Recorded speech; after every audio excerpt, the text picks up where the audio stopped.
श्रीमद जगद्गुरू शंकराचार्य यांचा 2534वा जयंती उत्सव 26 एप्रिल ते 1 मे या कालावधीत होणार आहे, अशी माहिती करवीर पीठाधीश विद्या नृसिंह भारती यांनी आज पत्रकारांशी बोलताना दिली। या निमित्तानं धार्मिक कार्यक्रमांबरोबरच विविध क्षेत्रातील मान्यवरांचा सत्कार होणार आहे।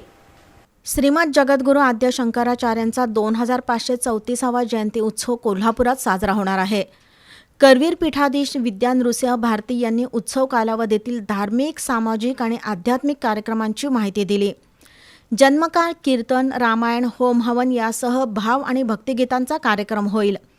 विविध देवतांना अभिषेक, गीता भाष्य, दशोपनिषद वाचन होणार आहे। तर यंदाचा वैदिक पुरस्कार वेदशास्त्री मंदार पुजारी यांना देण्यात येईल। याशिवाय सांस्कृतिक पुरस्कार डॉक्टर सीताराम जोशी, कीर्तनकार पुरस्कार रामचंद्र बुवा भिडे, स्थानिक वैदिक पुरस्कार योगेश खरे, सामाजिक गौरव पुरस्कार डॉक्टर हेमंत विंजे, महिला कीर्तनकार वर्षा बेडेकर, होतकरू विद्यार्थी वेदांत जोशी, चिन्मय कुलकर्णी, शासकीय कर्मचारी पुरस्कार विजय जोशी आणि विशेष गौरव पुरस्कार पंडित चौधरी यांना देण्यात येणार आहे।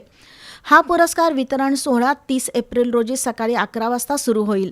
तर 1 मे रोजी पालखी प्रदक्षिणा आणि महाप्रसादानं उत्सवाची सांगता होईल, असं विद्या नृसिंह भारती यांनी सांगितलं। पत्रकार परिषदेला कार्यवाह शिवस्वरूप भेंडे, मकरंद देशपांडे उपस्थित होते।